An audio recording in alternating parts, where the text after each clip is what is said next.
The program can calculate different types of grids, like loop and tree grid. In loop pattern type layout, all the pipes are interconnected with no dead ends.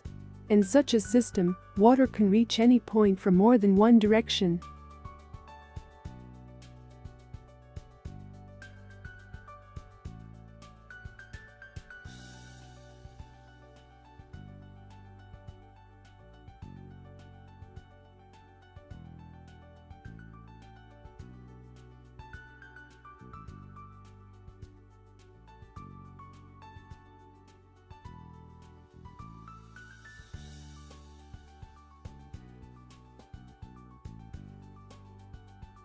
In tree or branching pattern, the main line is the main source of water supply.